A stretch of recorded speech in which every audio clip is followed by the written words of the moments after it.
Hmm? Yeah, he retired. Yeah, you don't lead but one camera this year anyway.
Wait, was it really wooded? Yeah, I don't know. Yeah, maybe it's so overgrown you can't see it now.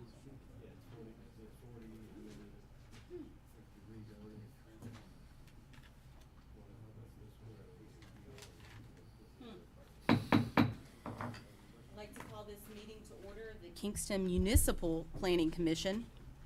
Mr. Williams, can you call the roll, please? I will. Chairperson Wright, Present.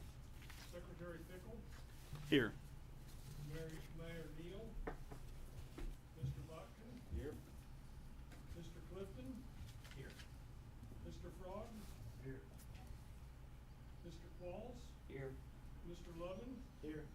Mr. Owens. Present. Mr. Tipton. Chair, we have a quorum, we can proceed. Thank you, sir. If everyone has had a chance to look over the minutes of our last meeting, if there's no changes or deletions, can I get a motion to approve? So moved. Motion by Mr. Owens, Second. second by Mr. Pickle. Chair Wright, Yes. Secretary Fickle, Yes. Mr. Botkin. Did you say pass? Yes. Okay. Mr. Clifton. Yes. Mr. Frog. Yes. Mr. Qualls. Yes. Mr. Lovin. Yes. Mr. Owens. Yes. Thank you. Passed. Now we'll move on to reports. The only thing I have to report is, as you may have noticed, I did call the meeting to order as the Municipal Planning Commission. All the paperwork has been approved and voted on by the state, so we are now a municipal board. The only thing I think we have left to do is some city council cleanup, which should be forthcoming next month, hopefully. And the only other thing I have is we still are not have our full approval for the bill grant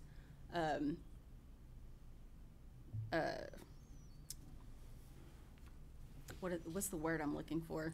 Agreement. So hopefully we'll hear something from them by the end of this month as well. Mayor's not here. City Manager, Mr. City Manager, do you have anything to report? Any other committees have anything to report? If not, we've set aside some time to hear from the public. Is there anyone here from the public who would like to speak?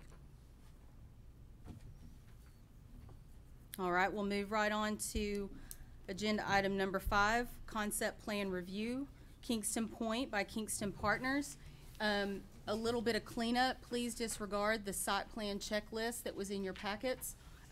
This is not a site plan. There are some issues to be resolved before a full site plan, engineered site plan can be submitted.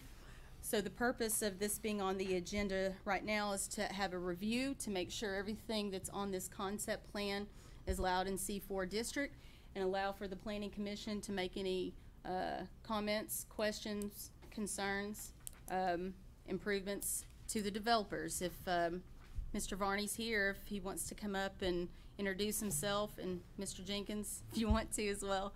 How are y'all doing? It's Matt Varney. I've got Bart Jenkins, my partner, with me. And we're here just to basically present to you guys kind of a concept plan with everything that's gone on. The last time we went through this process, you know, it was kind of our first part of last year. Then we had everything that went through with COVID. So we've actually had, I don't think, actually, I've actually been before you all since No, this is then. the first time. So this is pretty much, you know, it's been a pretty big change. And we've worked with different concepts and revisions to our plan.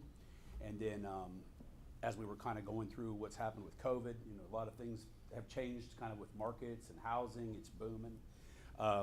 We felt best to kind of sort of look at the property and the concept plan and come to you guys with an idea that we feel like we can phase this, but there's things that we want to understand. And from an engineering standpoint, we had a long-standing engineer that we worked with, and he unfortunately passed away on the Friday on the golf course out in Knoxville on the Friday before Father's Day. So we've actually had to interview several civil engineers.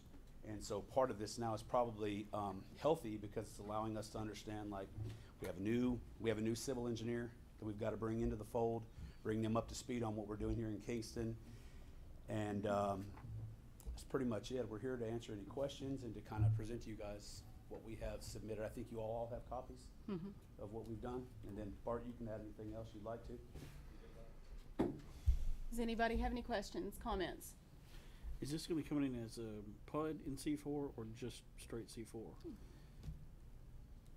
It's my understanding it's PUD C4. Correct. I mean, there's several different options. Our understanding of C4 is that it's commercial mixed use. So we really have the opportunity. We see the RV market as an extremely popular market. Like literally there's not enough of them out there to satisfy the demand that's on the road of these vehicles moving. And it also has, you know, minimal impact on school systems because these people come in and spend their money in the local economy, but then they, you know, they stay here, they speak positively. You'll know when your RV park's good. They'll be full. And that piece of property is just awesome. I mean, it's got water everywhere. It's what people are looking for, so we feel very good about that. But as far as housing and being a PUD, yes, there would be, if you see on the plan, we have the potential for single-family residential lots kind of to the left of the main boulevard, and then the opportunity for some minimal condo development out by the waterfront. Anything else? I had a question. Okay, so all this is private property, so you're everything in here is going to be a private entity. Some of the parks, some of the like your public launch, those will be available to public. The parks will be available to the public, or are they? Yes, sir. Yes. So in that line in the plan, as you see, you'll see like a sort of a dotted red line that delineates between the land that Kingston Partners we own versus what is TVA lands. And so the current golf course as it sits now, it still is under a recreation like license agreement. And so it operates for the, you know, for the public to play. And it also allows us to go through this process with y'all to get an understanding of what we can and can't do. As that transitions, it goes to what's like called an applicant for the marina. And then those TVA lands go into a formula which is based on acreage of what you would use. So that is our goal, is to work hand in hand with TVA, City of Kingston, and to create public parks, walking trails. That's all part of that. Those are TVA lands. So technically, we can't do anything with those, and so we kind of have to work in unison together to do that. But that's our plan. Yeah, I'm sure things will change, but we're proposing like some pickleball courts and walking trails and kind of interconnecting these pocket parks, and then the island out there that kind of, you know, goes out. I think that's zone 6, so we're not even allowed to do anything there. So on the plan, you'll see an abbreviation for TNRL. That stands for Tennessee River Line. So we'd have the ability to do multiple Tennessee River Line, like sort of launch docks for paddleboarding, kayaking, canoeing, that kind of stuff within those park areas, because we don't control them, but it does allow for public access to water-based recreation. Does that answer your question very well? Sure. There's a lot to it, so it's. Well, yeah. Yeah. And your RV parks what's your idea on, okay, it's an RV resort, so there are lots of different definitions and different people deal with them differently. So what's your thought on those, on your RV resort? Like, what is that? If I were giving you like a visual on what that looks like, is that what you're wanting? Are you gonna target people that are gonna come in for short-term stays, or are they long-term stays, or are you gonna build decks and? No, so yeah, I know where you're going, yeah. There's kind of some things you can do there, and then I know that there's been some chatter about like, what is an RV park? Like, you know, there's a lot of, is it just a field with some slabs? Or is it, Bart and his firm, they basically just recently built the one in Pigeon Forge for RVC. So they have a fairly intimate knowledge on doing them right, which is you build the pads, you have pull-throughs, you have buddy sites, so that people who travel and use RVs, they kind of know what they want. And when you have a good site like the Kingston Point property, you'd be really foolish not to design that in a way that's, you know, aesthetically pleasing, emphasizing landscaping. You'd have a check-in point that people would be able to come in.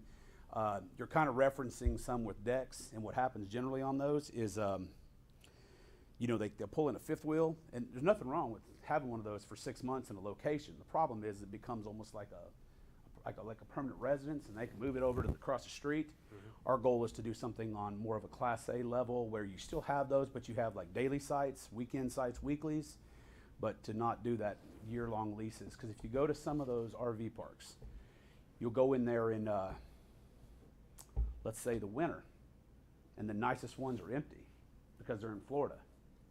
And you say, well, why is that? It's because they're on year leases. They've just already got it reserved, and they're not subleasing it out to anybody. Our goal would be to more of like a daily, weekly, people who come in, but if they want to move and go to another place. And then if you'll see in the plan, we're kind of showing the possibility of kind of like a minimal little small lake cottage. So it creates a place. So that it isn't necessarily an RV, or it may be a family who's got people in Ohio and someone who meets here. And then they have a couple of bedrooms, and it gives them a place to park, and they can bring their boat. So I hope that you understand kind of where we're going with that as far as a concept. Sure. Yep. I'm going to pause for a second and make sure that everybody knows that their mics need to be on.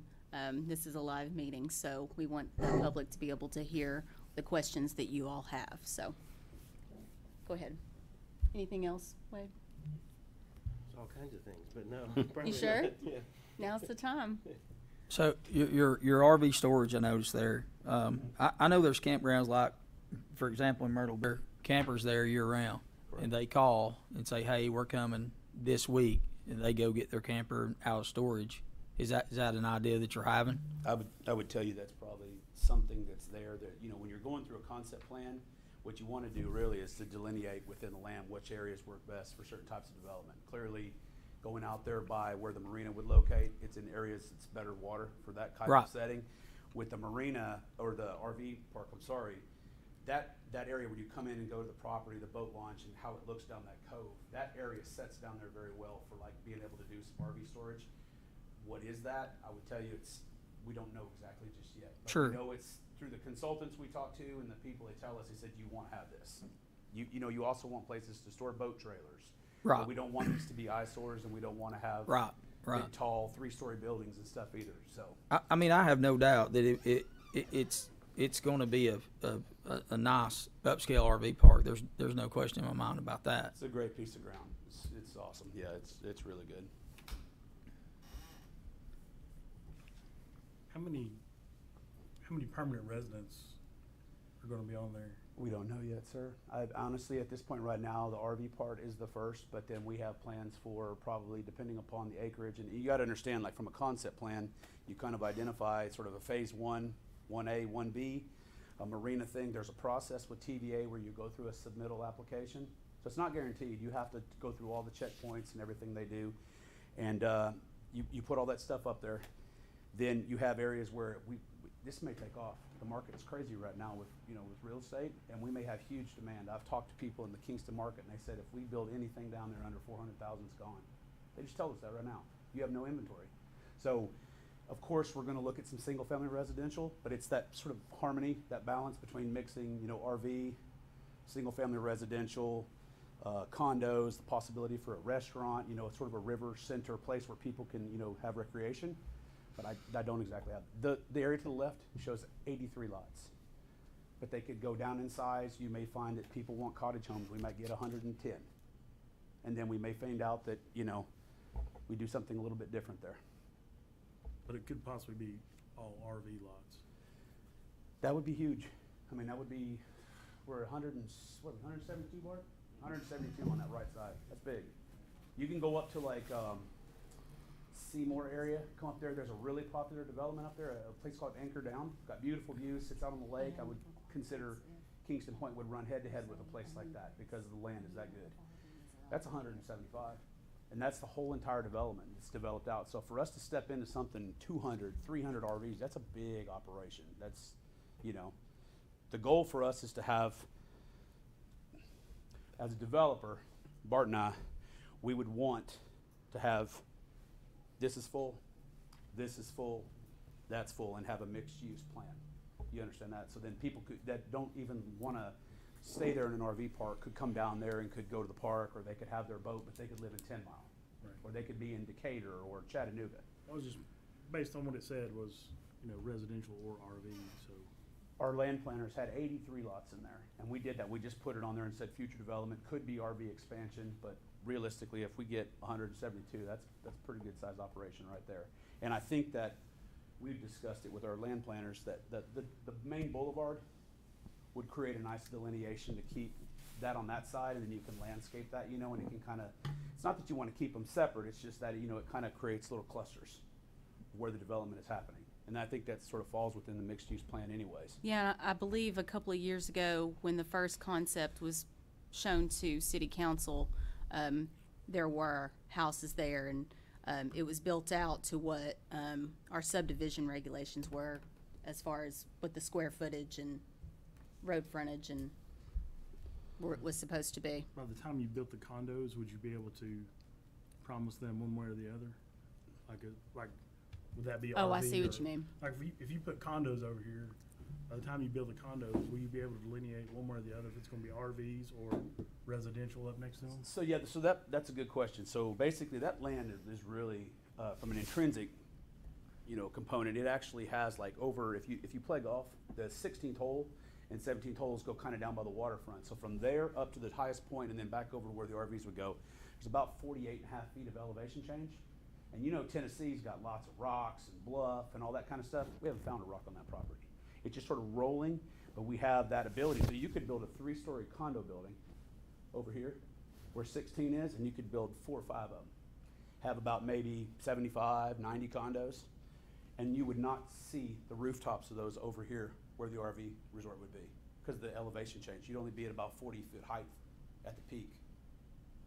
42, but you got 48 feet up here at like, what's the top of that ridge, 780?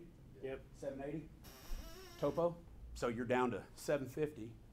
This comes up and you're over here, and that doesn't include any at all tree planting or any landscaping along the main boulevard. So you could almost sort of camouflage or screen those very well. But those are clearly a good area for condos. This area back in here lays very well for residential developments, but it doesn't have great water views. And then this stuff over here does have great water views for the RV part. That part, and then you've got the marina, which would be out there. And if you see in the plan, we're showing a lot of parking. TVA requires that. You have to have ADA compliance. You have to have a certain number of parking spaces based on the number of slips that they allow. And so what we're showing is 400, but they may come back and tell us 320. That's it. That's based on what they think the need is. So, And you're working, or you said you were interviewing engineers and having. we've got several, actually. They already have kind of our plans. They know what we're doing, but it was just a freak situation. Yeah. Mark Bilek, he passed away and he was Sure. gone. And just, we got a call and we were like, what? It was the Friday before Father's Day. Mm. So he had been with us working on projects for 10 years. Yeah.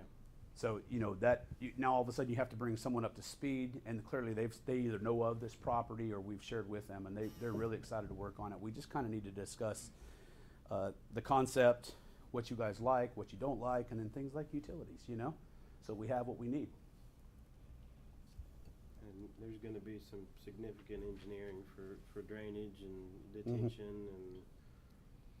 I spoke to Rhonda with TDOT this week, and they were very supportive. They liked what it was. They liked the fact that the land design lined up with Walker Way, and we were talking about the possibility of like sort of a deceleration lane, because you've got people coming with an SUV pulling a boat, but then also probably a high probability of a signalized intersection there, because if they're going to come out, they've been on the water for the day, they turn left, the Ford Explorer makes it, but they got a boat behind them, and we need to slow the speed down there a little bit along that section of 58, just to kind of bring it down, so those all go into the traffic kind of pattern of what we would be doing there as well.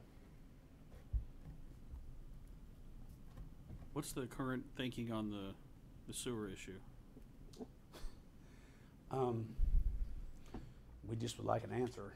I mean, we can do a standalone on-site management system, low pressure, if we want to just do the RV, and it will work, because you're doing calculations based on bedrooms. Well, RV pads are calculated at 38 gallons of flow a day, where a bedroom, like a 3-bedroom house, it doesn't matter how many bathrooms you got. You have 5 bathrooms. If you have 3 bedrooms, it's $100. It's 100 gallons per bedroom. So just take out your phone, type it in, 100 lots, every one of them's a 3-bedroom house. Your flow estimate is a lot higher than you would if you had 172 RV pads at 38 gallons per pad. It's fractional, like it's a fifth. So you can manage that with what's called like an on-site sewer management system, and it's low pressure. I think our water's good, but we went through this process with the annex, to become C4 rezoned, and what we'd like to do is work with the city of Kingston. But we've got Watts Bar Utility District and that whole situation with where their district comes to, but to our knowledge, they do not have a sewer plant. So I don't know how we can do, Bart can confirm this, but if we go to build a restaurant, if it's over 5,000 square feet under International Building Code, you have to have sprinklers. You can't do that with a 6-inch water line. It'll have a grease trap. You have to have a sewer plant. It has to work. Ideal in a perfect world, I think this is what I'm seeing from your town. You have an abundant water supply sitting across the bridge. I want a 12-inch water line and a 12-inch sewer line, and you'll be taking everything from us and providing to us. And we would need something like that. I don't know if we need 12 inches, but we might need 10, just so that we can plan for the future, because if you have condominiums, if you have pump out areas, anything like that, community bathhouses, you have to have that. So, it's part of the plan. So, we've had some conversations, but we don't have a definitive plan on the sewer. But I think we have ORUD for gas, AT&T for cable fiber, and WBUD is got either a 6 or an 8-inch water line at the street, but we do not have a hydrant. I don't think on that side, but now we're in the city limits, so I don't know how all that, for our protection, police protection, in the event something were to happen. Speaking of that, what is, David or David, what is our requirements on fire hydrants within the city? I can't remember if it's in our subdivision codes or that it actually talks about how many fire hydrants per acre area. I deal with them on every property within 500 feet. I don't recall what Kingston is. I'll look real quick here. Because I remember at one time there was a great discussion for some things that happened out at Ladd Landing. A house was burned there because it didn't have sufficient pressure for a fire hydrant wasn't installed or something. I can't remember. And I remember looking somewhere in our information regarding fire hydrants, but I can't remember. And I don't know what the pressure requirement is on fire hydrants for our fire department to be Fire able flows, to yeah. service a fire issue possibly out there if that ever happened. So, I mean, I don't, you know, that's kind of, those are things to be determined, I guess. I know that the city of Kingston's got the water and the sewer capabilities. It's just figuring out the dynamics of how that's gonna happen because of the other district on the other side. So, we're trying to find a solution there that works, you know? So they're not able to service what you need, is that what? It's not that, it's they don't have a sewer plant. I mean, it's, you know, pretty much everything going down that way is a septic drain field and septic tanks. You can't do that. I mean, we know that we can do an on-site sewer management system, but then it comes down to water flows and fire flows at the hydrant level. I mean, it's anywhere, it's not here, that's in Nashville, that's Birmingham, Alabama. Everybody's gotta have this, and if you Right. don't, then you can't get certain things to go forward because you can't develop properly. You end up tearing stuff out to upgrade 3 years later. So we just want to have kind of a plan as to what is that. And so we've met with Mickey Barger. We've done some measurements. So what you guys maybe you don't know, well, I'll just share it with you all. So we did this. That bridge, a typical bridge crossing would have maybe, let's say, a 3 to 4, maybe a 5-foot girder. It's 12 feet. It's a monster. And because of the way it was built, when it was built, TDOT will not allow us to drill or attach onto that bridge. So it has to go up underneath and bolt in ductile iron all the way down the entire bridge deck on the backside of the pan, because they don't want to mess up what they call the superstructure from any holes for, you know, corrosion, rust. So that would go the length of the bridge and then have to bore through like the concrete wall and then come in on the other side. Probably should have been done whenever that bridge was built, but it wasn't. So now they're looking at the most probably cost-effective way is coming down along the bottom of the riverbed. They do it that way, and your water plant literally would just, we could hook onto that. You just pull the lever, and it's, you know, you got a 1 million gallon capacity sitting over there, and it just gravity's right down and just comes right across under the bottom of the river and comes right into that cove where our property is and our lift station. Our engineers, they have designed some. We have 2 possible lift station locations based on low points. And one of them is right in that cove where it comes in where the boat launch is. So we have an idea how to do it. It's just like, who's gonna do it? At the end of the day, we own the property. We just wanna hook onto it, you know? So. What is It that? is what it is. I love that saying, you Yeah, know? that's Any other? Mr. Varney, you Yes, sir. may or may not be aware, we don't currently have a RV ordinance, but we're contemplating one. What is your experience and your engineering firm's experience of being able to meet the requirements of other municipal ordinances relating to RV parks? You wanna speak to that? You wanna speak, I mean, he's asking about, Bart and their company just did it in Pigeon Forge for RVC out of Memphis. They're one of the largest companies that builds RV parks all over the country. So they've done the first phase, and I think you got a second phase also?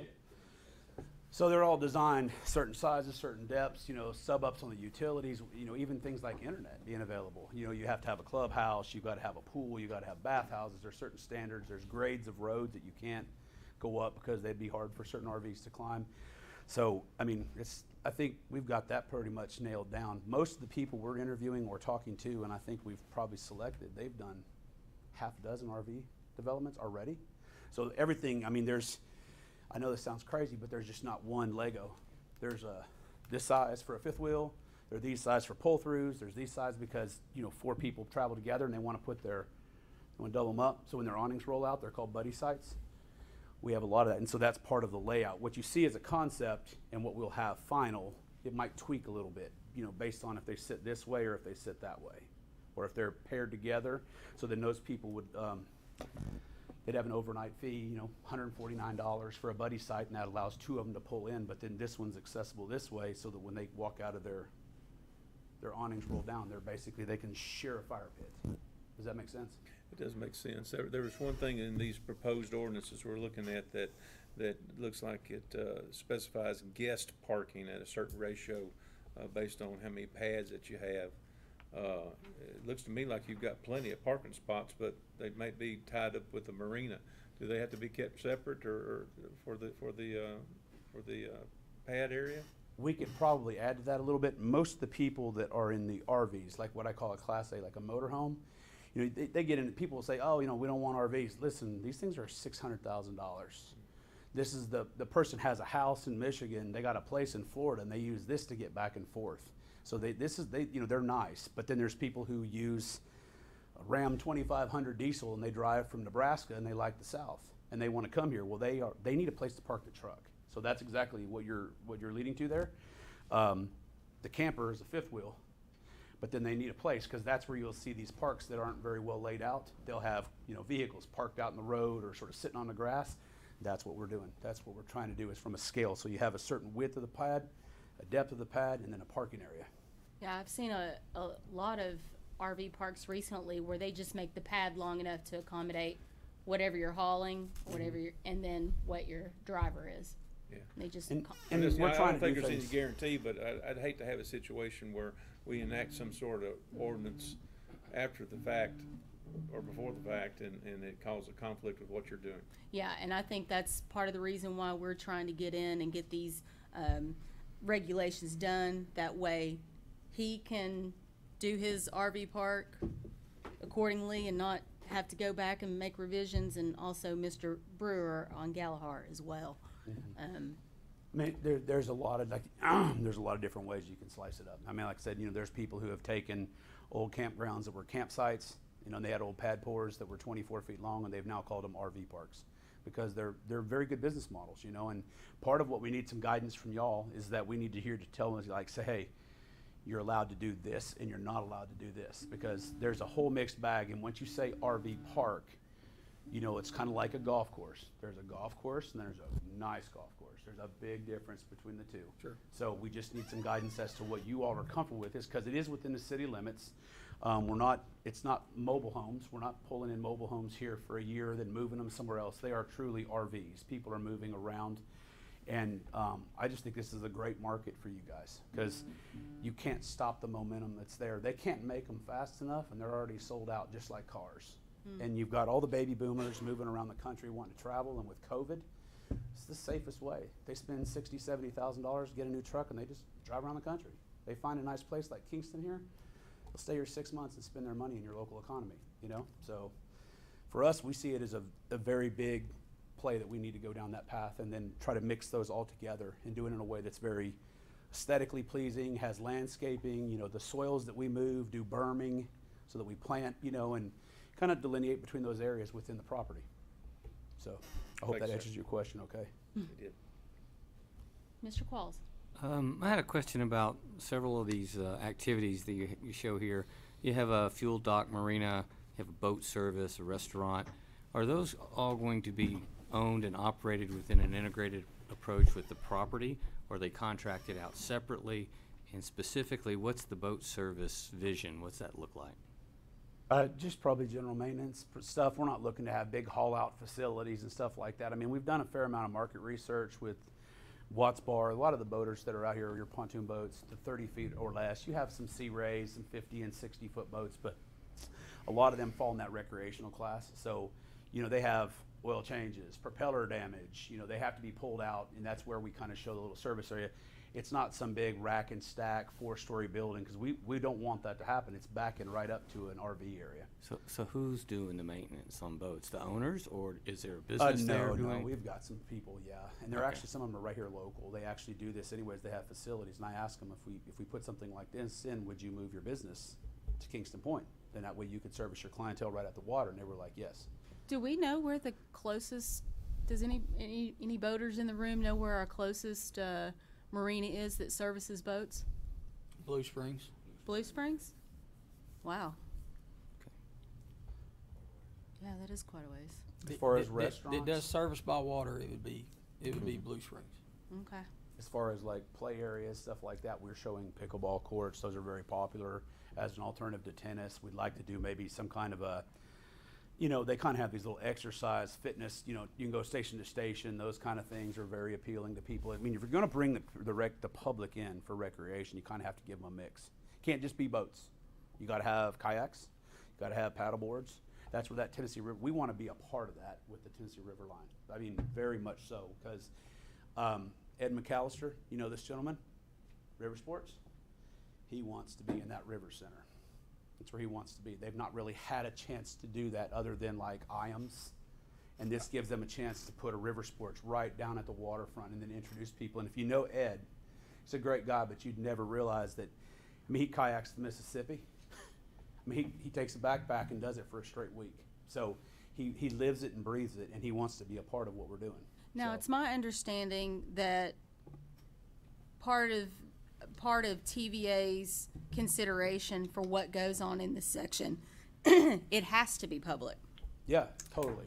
So it's not like you can put a gate up at the entrance and these amenities would only be used by people who end up living here.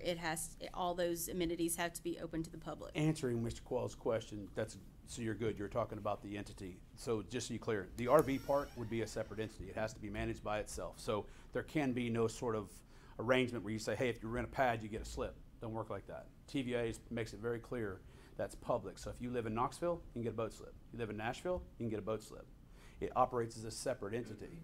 The restaurant, a river center, those are probably structures Jenkins and Styles builds, and then we work out a relationship with some restaurateur to put in a place there. I mean, it's a really good setting for a restaurant. So if you've like been to Lakeside Tavern and places like that, it wouldn't be too hard to convince them it's a good location. So, and then as far as the fuel dock, that's just part of working with TVA on what they allow, won't allow, and then any kind of like floating place down there, it probably would be seasonal, you know, April to October, because that's kind of your prime boating season. I wouldn't anticipate that having anything more than like fuel, maybe some ice, drinks, things like that you might need, you know, when the water levels go down a little bit, because boating season falls off in the winter. Does that answer your question a little bit better? Thank you. Thank you, sir. What roads are proposed to be public, or are they all proposed to be private?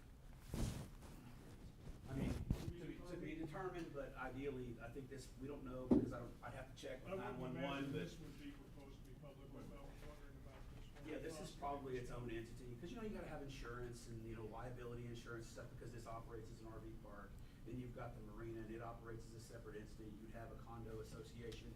Right. Ideally, we would come off and have this boulevard lead back to here, and that would be built and dedicated to the city. You guys maintain it, and then we kind of create a main boulevard. We don't know what that's gonna be called. It might be called Waterside Lane or Yeah. Riverside Way, or we'd have to just confirm. Barney Place? No. I My will- name's not that great. It's Varney. That's not cool. Waterside sounds better. I will advise you, because we've run into this situation in the past, is if you do anticipate roads being dedicated to the city, that you make sure they are built out to city standards, because we have had a humongous issue in past developments where they were not, and then they come back to us and want us to accept their roads. So just a word of caution, Inspected at every stage of. of built out. Yeah, so this is good. So, I mean, we would work with your planner to make sure that all that is done in accordance as far as sides. And what we're envisioning is kind of like a main boulevard landscape, and then probably some kind of a walking path that's on both sides, you know, so that way it could be an aggregate material, it could be wood chips, but it creates an ability to walk off of the roadway, but get you down to where the recreational areas are. But then if you'll see in the plan, you'll see where the trails are. If you can get them down to here, then you can get out to this, you can get down to here, and this can come down this way. So it's a safe way for pedestrians to move around. So we've got some different concepts with our land people about how we would do that, if that's a 5-foot path or a 6-foot path, you know, but it would be delineated by grass. On the public launch here, would that be TVA owned, or would it be part of the development? I mean, It's privately owned? Yeah. Which public launch? the boat launch right there To the coming far down. right, to the right? The pay station? The paid lot? Yeah, it comes down there. That's a paid yeah. ramp. Not far from the RV storage. Yeah. Yeah, that's a fee ramp, is what it looks like to me. It's a So- public launch, but they would pay to park because they're Lighted, paying for everything, security. Yeah, it's nice, clean, everything like that, yeah. Those are designed with TVA. They would have to They tell dredge. us how far, how But they'd wide, have to how dredge. far it has to go out. It'd be owned by the development though, right? Yeah, we'd have the roadway coming down to it, so I don't know which roadway on that one right there, this becomes. I'll stay positive. But, you know, depending on, I'm this Make right sure here, there's everything's parking, not on and then this you've got, within you know, the C4. lighted, everything like that. Okay. Just curious. Yep. And not all the marina slips are rented out monthly. Some are available for people to come visit by boat. I believe you pretty much, I think, I can't hold TVA to that, but I think you have to have some transient slips. It's just kind of by rule, because people navigate the waterway. Generally, most of those would be under a lease, probably a 1-year lease.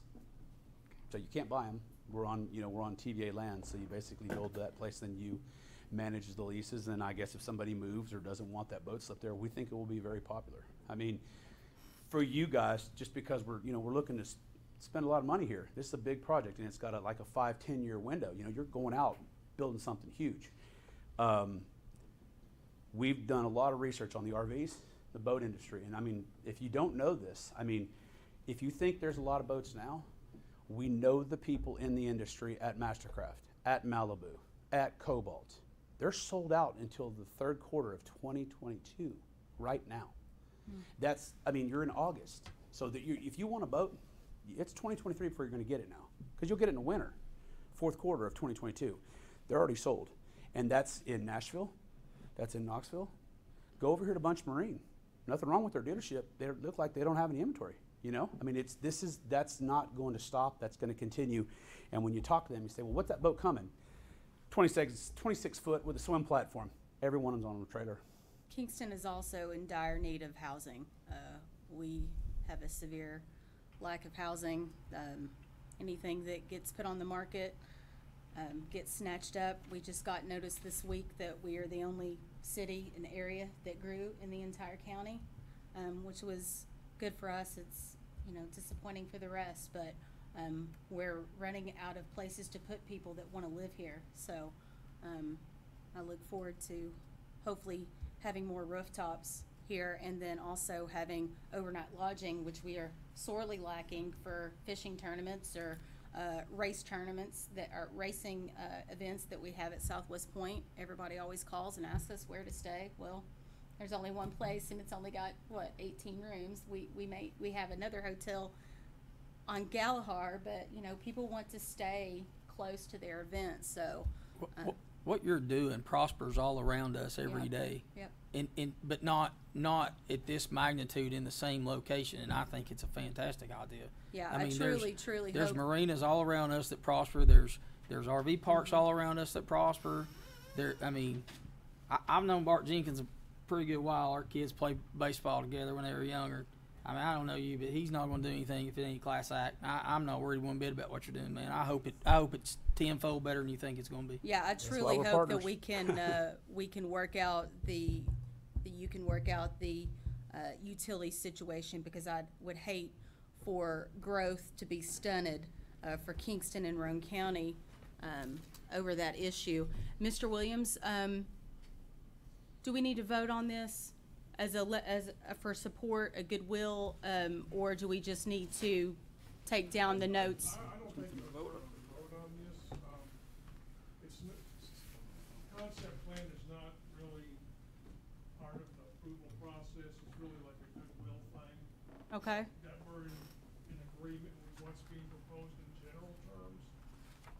Okay. Meets the use requirements and that sort of thing.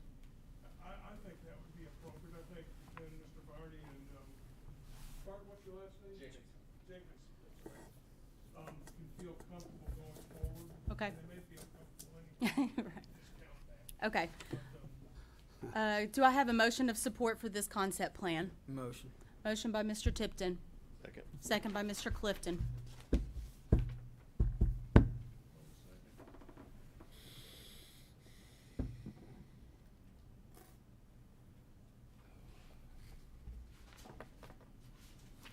Chair Wright, Yes. Secretary Pickle, Yes. Mr. Botkin.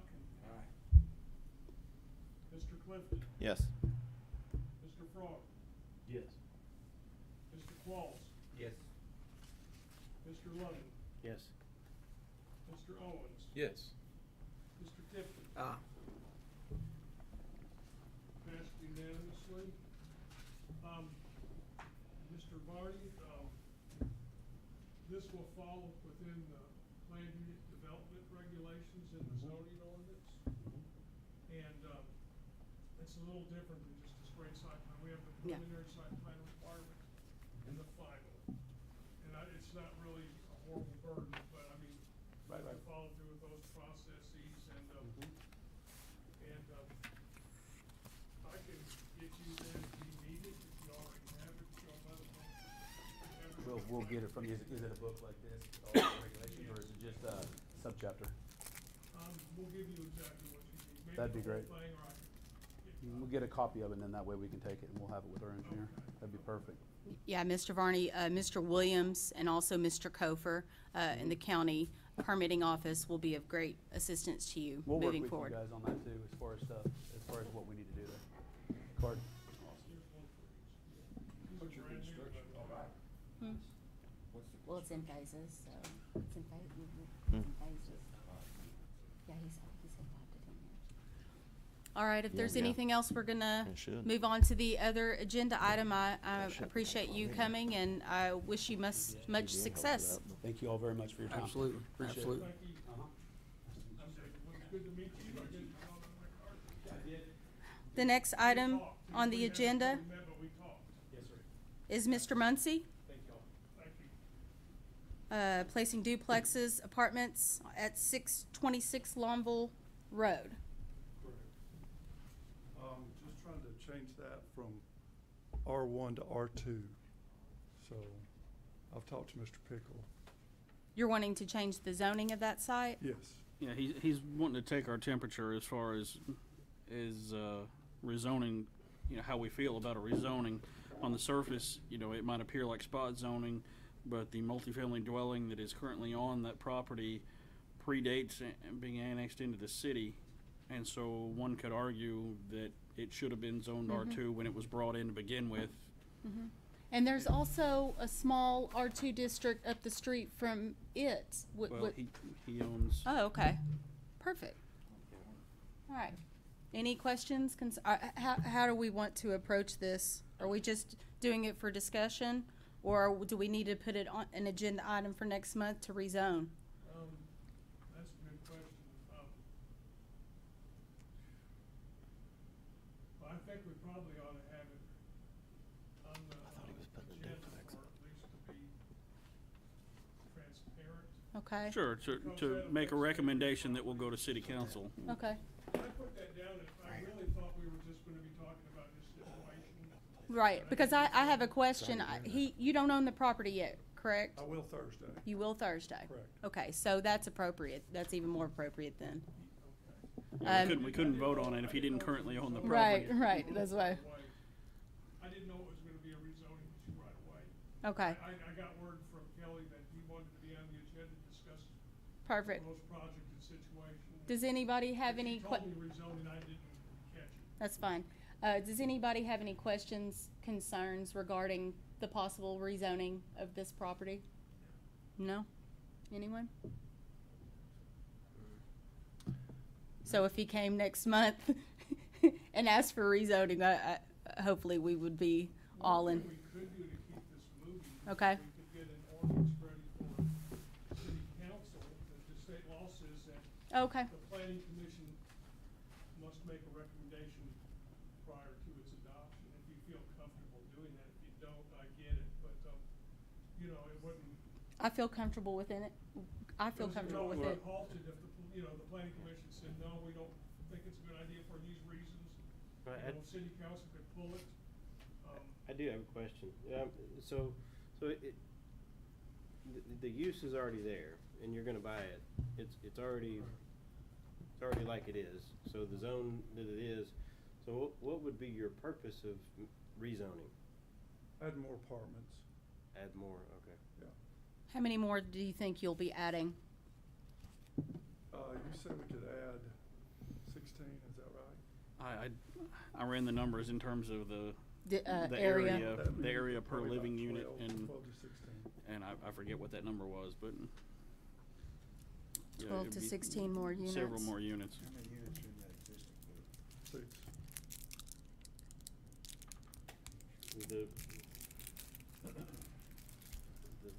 The space that you're, let's See, if you do rezone it, you're allowed 50% of the space of the lot size.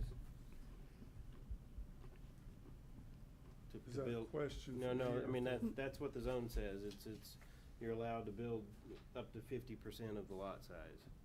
Currently, it's 40%, but In the R1, but if you got it zoned R2, you'd be able to use up to 50% of the area of the lot for building. So it's 1.3 acres, correct? Mm-hmm. Yeah, I'm pretty sure that's what it was. Right. Yeah. Yeah, so you'd have to factor that in terms of the number of units as well as the minimum area per, but of course, you'd still have to bring in a site plan and all that stuff to us. yeah, you might want to try to do the site plan in conjunction with the rezoning request so that it could come in next month and get approved. Okay. It's a pretty quick turnaround, Yeah. hopefully. So bring in the plans, is that what you want? Well, if you're gonna add on to this, you'll have to add parking, you'll have to add other Right. things, and so you'll have to have a site plan to go along with that to show that you're complying with our site plan regulations. Yep, that's correct.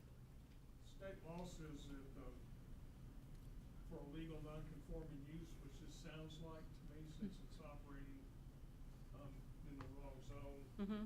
that, Mr. Muncie's allowed to reconstruct and fix if it's damaged, but he's not allowed to add to it. Okay. For industrial, You mean if he kept the zoning as it Right. is now? if you kept it. Right. That's right. Because the way the state law is written when it comes to legal non-conforming uses, Mm-hmm. it's very lenient with industrial and commercial activities. You can add buildings, you can build wherever there's room on an industrial piece of property. You can expand as long as there's no change in the use. You can't change from a canning, from a cotton mill to a canning factory like the Supreme Court case from about 1980.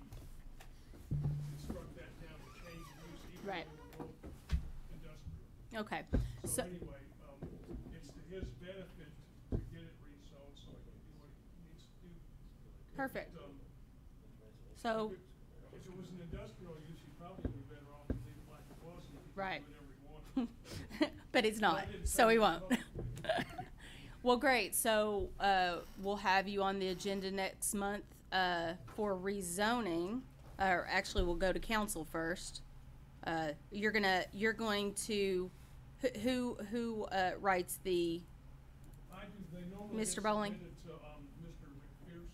McPherson. okay, Council's gonna, I mean, I'm not speaking for council, but I would think council's gonna want some kind of recommendation from the planning commission before they okay, vote to rezone. They don't, it's not required, but I don't know if that's something, I mean, even though you don't have a resolution in support, at least a vote. a recommendation of another support vote? Okay, Jim, what's your time frame on wanting to get started on this? October. that's about right. It's about how long this will take, right? 2 readings Okay. and a public hearing can be held the same night as one of the hearings. Okay, so do I have a motion of support and change of zoning from R1 to R2 to send to city council as our recommendation? I'll make that motion. Motion by Mr. Bakken, Who made it? motion by Mr. Bakken, second by Mr. Owens. Okay, thank you. I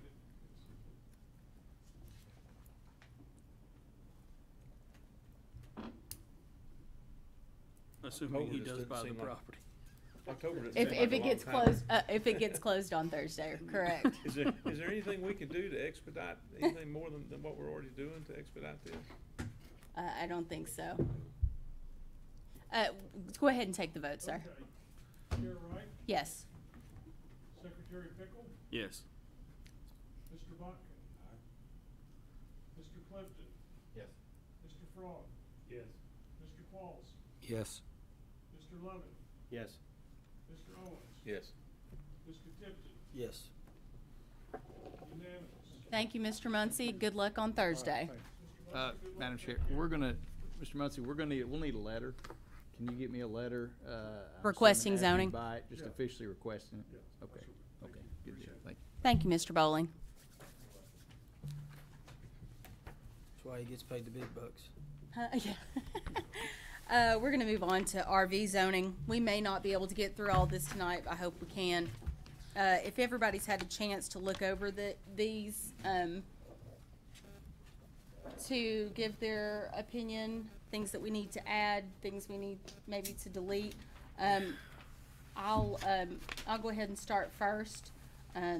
I want to make sure that part of this ordinance, and it's not in this one right here, but I would like to add to it that there is a maximum 29-day stay.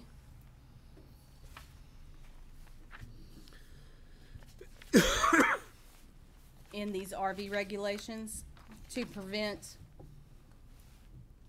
these RV parks into turning into a trailer park, mobile home park, right? Correct. There's a phrase in the Loudoun County ordinance that covers that we could copy. Great. Now, is that, so in your mind, you're imagining, like, as the gentleman was speaking before, if people were gonna come for 6 months, that they would just move every 30 days? That's A lot of correct. campgrounds do that. They'll let you stay in one spot for 2 weeks, and then you gotta move. Yeah. Okay. I was gonna say 14 days, but you said 29. Roane County Park does not have They're in the county. they're in the county, that the land is owned by the county. They did not put any regulation in on length of stay at there or Riley Creek.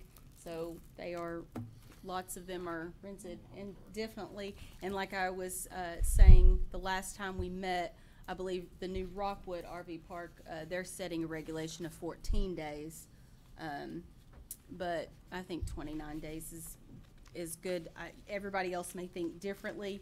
I also feel like, and I can't remember if it's in here or not, but and this may resolve itself by only allowing 29 days, but no building porches over RVs, no building decks onto RVs. But I think if we keep it to 29 days, we won't run into those problems. I wouldn't think so. Normally those things, I've seen them like at Swans Marina in Jefferson County where they've been there, a lot of the RVs have been there for 30 or 40 years, it looks like. Mm-hmm. And they put the roofs over them and stuff and they live there year round. It's like So a no glorified mobile attached home park. structures, basically. But then you get places like Anchor Downs, Yeah. that's like Yeah. first-class operation. Mm-hmm. And, I don't know, that was developed under Jefferson County's ordinance for 29-day maximum. Anchor And Down the was. Loudoun County one you're looking at is one that was copied from Jefferson County. Okay. And again, Loudoun County has a phrase in there about permanent site improvements that we could plagiarize. I'm sorry. Said Loudoun County has a phrase in there about permanent site improvements or structural additions such as deck and roofs are not allowed. We could just copy that word for word. And that was in Loudoun counties? Yes. There's also some, I've met with a couple of people who run these, and there's some permanent tents that have been put up also that have gotten around some of those regulations. So Permanent tents.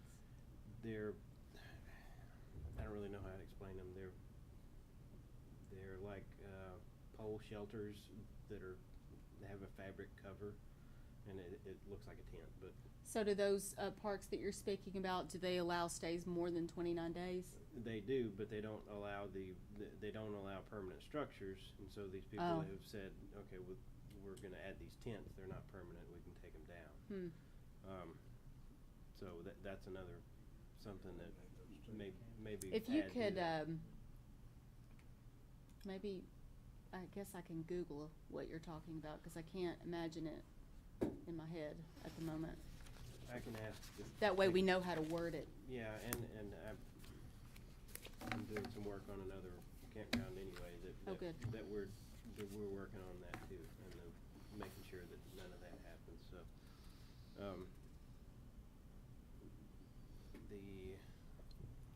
the other part was the on-site storage. Yep. Is that we should not allow on-site storage at all for any building other than the I agree. primary. Did you say should not allow on-site Correct. So, going back to actually, to Mr. Varney's RV plan, I guess that is the reason why he has off-site storage, is to allow, people who need to store things that it would be off-site, is what, okay. Doesn't create an eyesore. Yeah, it would need to be landscaped or something. Anything else, Mr. Levin?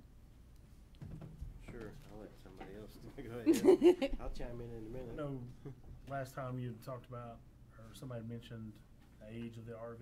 Mm-hmm. Is that gonna be added in there? Is that something left up to the? I think that's up to the RV operator, the RV site or RV park operator as to if they're gonna allow tent camping, RV camping, fifth wheel, Class A. I mean, there's all different types. Yeah, and there's a, And I believe Caney Creek has a like a certain year, like the motorhome or whatever has to be built after 2005 or something like that. 8 years old. Oh, it's 8 years? Yeah. That, I don't. Stay somewhere else. But you know, I don't think those guys would do that, because the kind of people that would No. be coming are the people that will take those old streamlines and redo them, I was gonna say, and there's they'll a be lot as of nice people as that are any doing new that. one built. I mean, I think, if you do something like that, that's just Yeah. crazy. That's something I believe it's up to them. Yeah, I don't think that needs to be. No, not Planning not commission. not from part of us. no. Yeah. Anything else? Mr. Clifton, do you have anything? Mr. Qualls? He Or was Mr. first. I'll Owens? defer. I've read every word of all this stuff, and that's character fault probably. No, But, that's the kind of people we need. I was encouraged, or the libertarian in me was encouraged, that some of the language that you chose to put in here was a little more lenient than some of the examples we gave, or that were given. For instance, the minimum park size of being 2 acres, where some of the other ordinances is 5 acres. I'm not really sure I've got an opinion one way or the other, but I did want to get some sort of justification why you did lower it to 2 acres. I don't know if I can justify it. That was something that Jefferson County, I think, suggested when I Okay. And they just didn't want them popping up on little small tracks everywhere. Right. And meeting some requirement of having 2 or 3 RVs, you know, and calling yourself a mobile home, RV park. Yeah, I'm not sure that the fella out on Galahar Road's got 5 acres to play with, so this is gonna affect him. Oh, wait, but this requirement in here is 2, right? Uh-huh. Yeah. All right. So I think he's got 2. Oh, that's right. Well, I thought it was 1.7. He at the end of the meeting, he stated that he bought the lot to give him another lot at the front of the property that may have given him a total of 2 acres. So, but I'll have to go back and do the calculation. He may be like a 0.01 short or something like that. I don't know. I'm a little reluctant to go under 2 acres. Oh, I agree.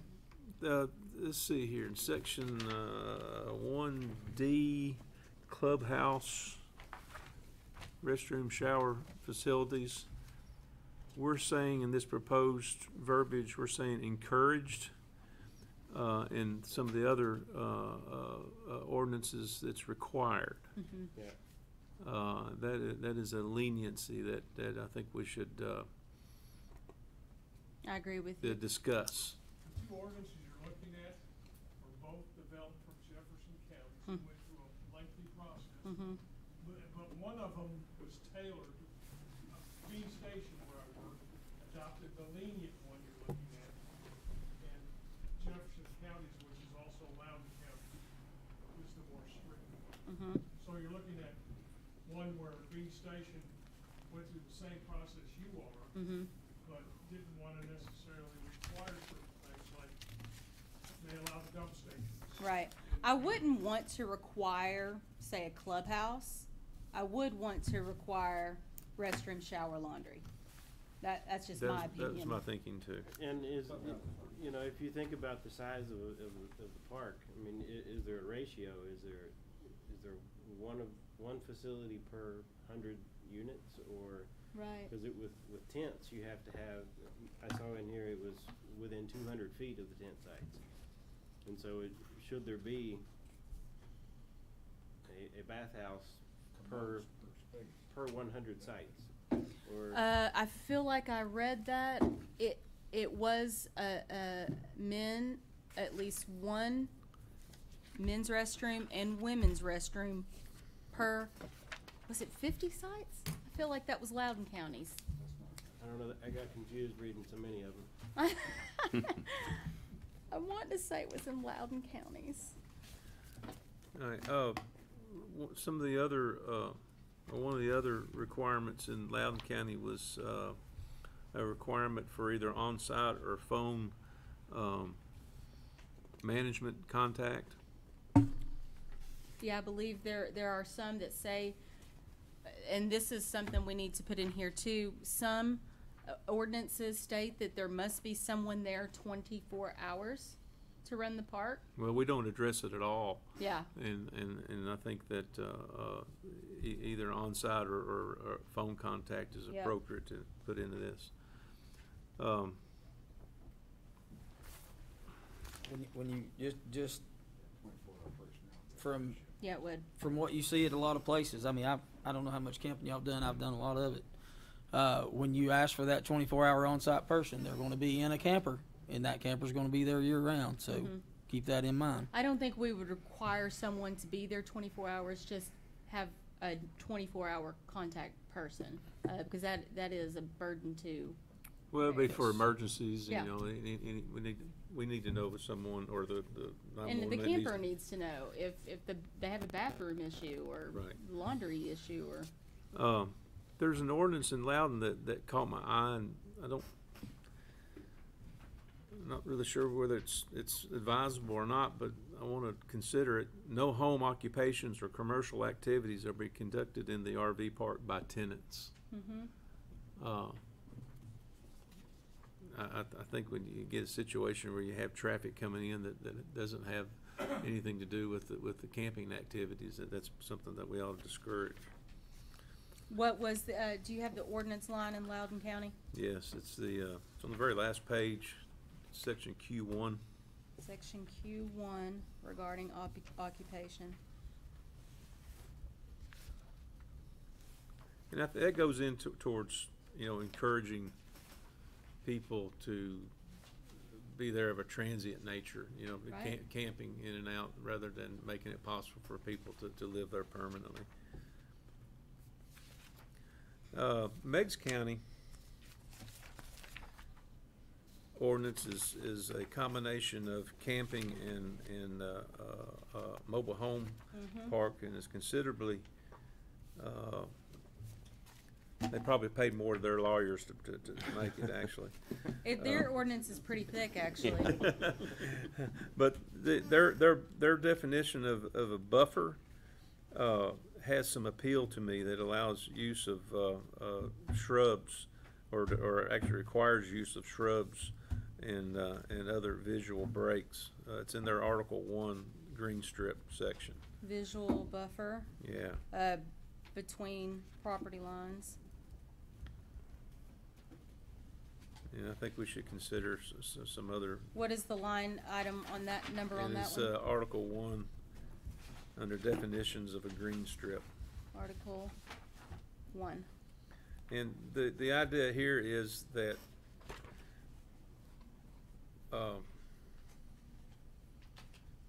you know, trailer parks and RV parks aren't the most aesthetically pleasing things to drive by, and this is a way of being able to put this activity behind a more of a well-defined buffer. Anything else? Yes, but not much. The Meigs County has a section regarding the consequences of failing to adhere to these requirements. So an So- enforcement clause? There is an enforcement clause, yes. And it's probably won't be in the last page, yes. It's their Article 6. So my question to anyone who can answer is, what would the consequences be of failing to adhere by our proposed ordinance? Either, I think we can control it through a occupancy permit to make sure that they have it before we allow them to go into business. But how would we enforce it after the fact? Are you saying to revoke their occupancy permit if they violate? Well, do we have anything in our city ordinances to enforce We these do. type of We do. things? We have,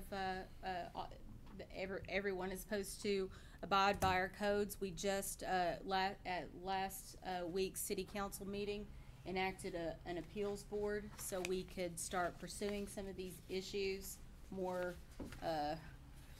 in a faster manner and have some more teeth behind it and be able to get some properties cleaned up. I'm assuming that would be the same thing? Yeah, I mean, it could fall under, it could fall under general property maintenance regulations that we have. It probably wouldn't be a bad idea, as you're crafting this, to also include, some enforcement language.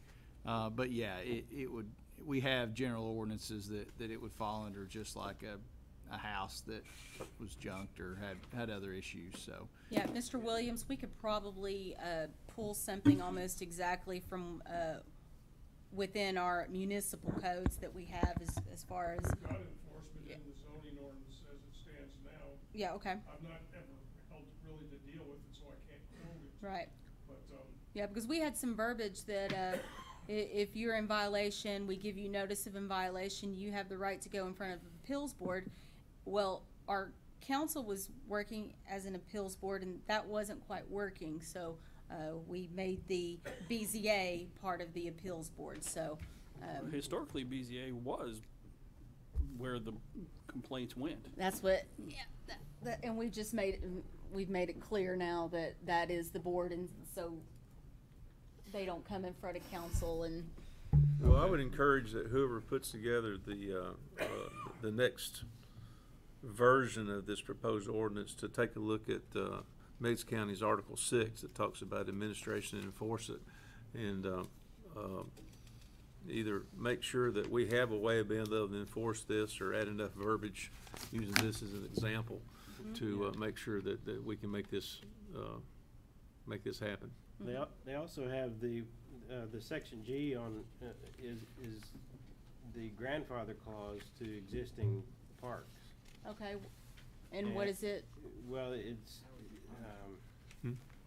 Take their occupancy Well, they have agreement. fines, you Yeah, get the revocation of the right to have a mobile RV home park. parks, recreational vehicles, It's, campground there's several reestablished things after in there that discontinuance for more than shows a year. definite So consequences they have of three not different following things. the If they regulations. discontinue for more than a year. Wait, tell me the section again, section G? Page 17. Oh, I got it. Okay, We don't wanna make anything we can't enforce. Yeah, extension or enlargement, oh, or I didn't see this one. repaired after damage of more than No, half. but what do they mean by established after discontinuance? If they stop being a park for a year, Oh, then they can't start back. okay. They would have to come through and be within compliance. And so and also if the existing RV park ever wanted to grow, they would have to abide by the new rules that okay. Correct, yeah. I like that. I mean, that's similar to our, Mm-hmm, yeah, our legal non-conforming, mm-hmm. properties that grandfather in other zones, and It's about the same thing. So this also says, this item number 3, it says commercial mobile home parks or recreational vehicle campgrounds rebuilt, altered, or repaired after effective date of this resolution due to damage or destruction it's a of more tornado. than one half of the park's total capacity. So is that saying, say a storm came through and damaged half their park, they had to rebuild it back, they'd have to go buy the new? Yeah. Yeah. So section G of Meigs County. Yeah, it's Article 6, Section G. That whole Article 6. needs Yeah, to be Article considered. 6 is good. Any others? The width of some of these sites, for the new ones, I think anybody who's gonna build a new park is probably not gonna try to squeeze them in as tightly. But all of the new, RVs have slide outs on both Mhm. sides. So it doubles the size of where they are. So I think it's important to think about What's the width? width. What should be the standard width? I don't know the answer to that. Oh, well, that's not To- helpful. To the side or to the pad? Standard width of the side or the pad? Well, Well, it would have to be the site because Right. you're expanding beyond the pad. Right.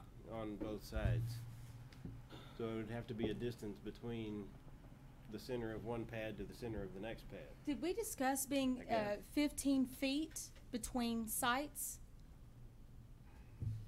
I don't recall, I think the pads, I think, is what is here is 35 by 60, I think. Not for the pad, I'm sorry, the site. And, you know, so And- there would be, Oh, yeah, RV sites shall be a minimum 35 feet wide and 60 feet deep. and that doesn't mean they have to asphalt or I just don't have the data. And RV sites shall be concrete set, that area, but that's the area that's reserved Right. for that, That includes the pad. Yeah. okay. for like a parking place or whatever.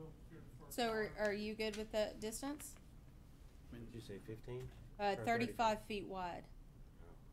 I mean, with slide outs, you couldn't get two to touch if they were Right. centered in these 35-foot spaces. Right. And Okay. that's probably about, yeah. 24 feet wide, slid out, wouldn't it, on both sides? I can't imagine it'd be more than that. Mm-hmm.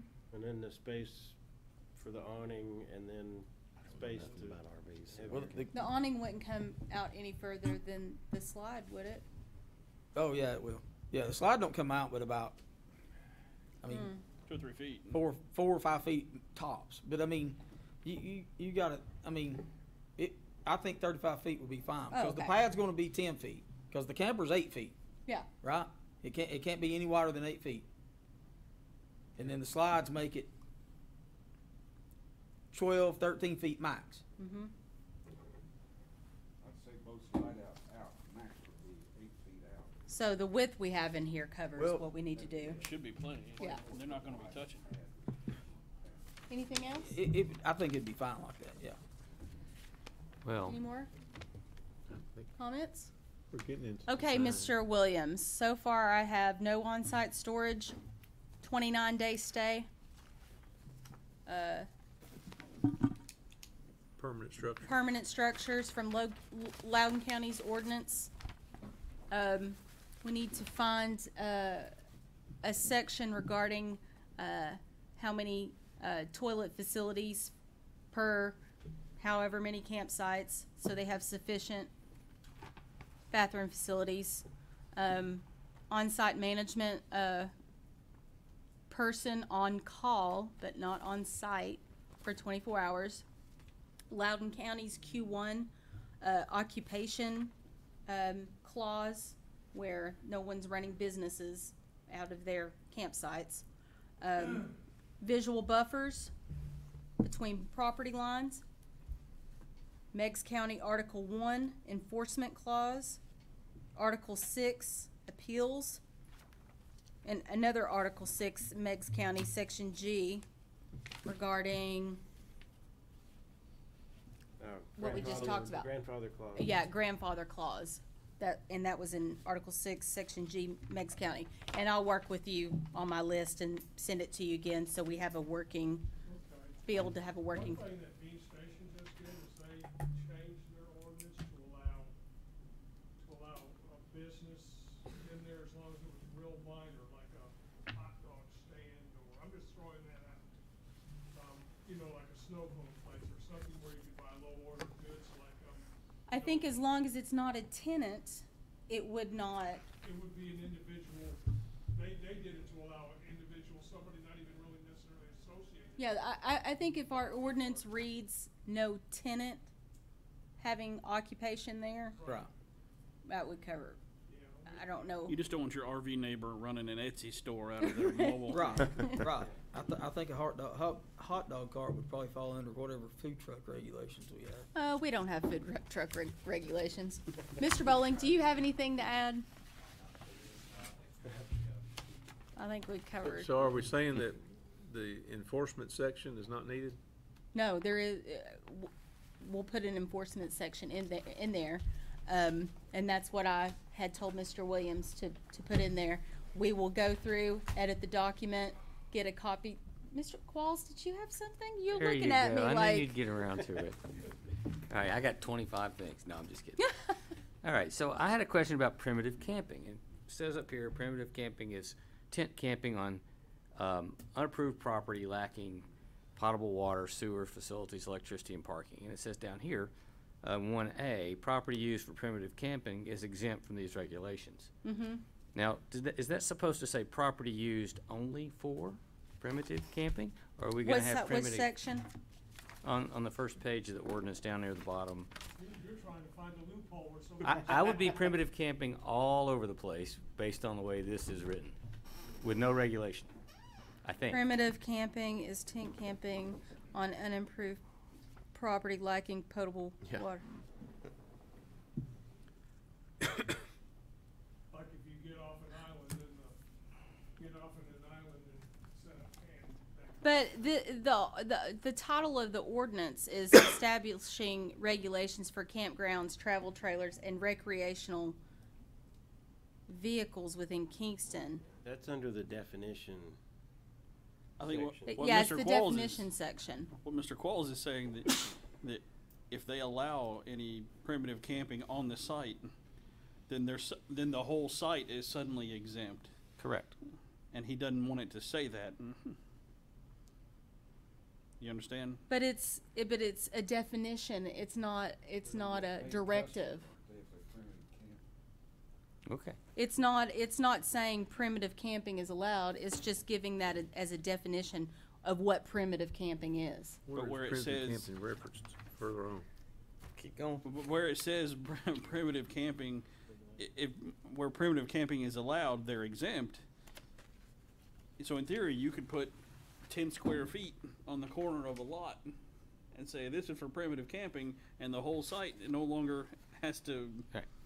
I think you just need to add the word used only for primitive camping. Right. And I mean, it's kind of semantics, but I could see somebody trying to use that as a loophole. And when it talks about where things are allowed, on doesn't have a page number, but here we are, section, I guess, tent camping. Tent camping is allowed in open spaces, open space areas designated for that purpose. Mm-hmm. Well, yes, of course, but who approves that? Because what I don't want to see is a space where you drive by a roadside and there's, 2 acres of primitive camping going on and tent camping going on. Why would Right. that be there in the first place? This is an RV, You're just talking about in the regulations in general, you're not talking about this development, correct? Correct. Right. Well, I can't see where primitive camping is referenced anywhere else in the ordinance. It's in section 1N. Well, that's tent camping. It's No, not I'm the sorry, same as RV primitive camping. No, it's further into the ordinance under tent camping. There's more language what you're regarding saying. tent camping. You don't want 2-acre lots of tent camping popping up everywhere. Probably don't. Well, So, shouldn't that be that's- consistent? The definition of, You if we're gonna want- use the term tent camping in section N, then I see our what you mean. definition should be tent So camping. instead of saying primitive camping, that should be No, changed. they're two different things. That's the point. Right. then we need to define them separately and distinctly. They are two different things, even though they both involve tents. Mr. Bowling. And you need to realize that this is going to address tent camping within RV parks. Mm-hmm. Tent camping, primitive camping That's in other right. parts of the city is going to be addressed through That's separate right. ordinances. So That's what I was trying to say. This is solely within RV an parks. RV park, not Have- where it would have people no can barrier. just- It would be completely separate from Well, anything maybe done in rather other than parts of having the city. clause that says, oh, if you use this for primitive camping, the rules don't apply, simply just say, this does not apply to primitive camping at all, or something to that effect. I guess they're trying to allow primitive camping in RV parks, but put some boundaries around them. Well, no, I think you would have tent camping in RV parks. You wouldn't have primitive camping in RV parks. Okay. Well, I think some people mix those definitions. They're the same. Some people think of them as the same. Okay. Yeah, This is primitive camping doesn't have any amenities. Right. Well, not only that, Primitive but camping is according you're in the to woods. our regulations that we're writing out, if we're requiring a bathhouse, there would be no primitive camping anyway. Right. Because we require these in our campgrounds. Where- So, Where, other than in the definitions, where is, I'm confused where primitive camping is referenced in that draft it ordinance. isn't. So what's the issue? I mean, it's not allowed. Right, so it's- do we just need to, under the definition section, Strike it. strike it? Or Or just no, just leave change it it in there to and- tent camping, not primitive camping? Yeah, because primitive camping's not referenced in the ordinance, not allowed in the ordinance, so then Yeah. it's not an issue. Or do you want to specifically say that primitive camping is not allowed in RV facilities or something like that? No, I mean, some RV facilities may want tent camping. It's not the same. Tent camping is, yeah. We don't allow So- primitive campgrounds in None this of the- ordinance. Nothing will be, you can't have primitive camping in an RV park because it's not an unimproved piece of property. That's right. Right. So Right. Well, it's, I would say just I take think the we should definition think a little out. bit about what we intend and maybe recraft some of the language, that's all. We'll work on it. Yeah, thank And bring it back to you guys next month. I see your concern. Thank you. Do I have a motion to adjourn? Motion. All in, Second. do I have a second? All in favor say aye. Meeting adjourned.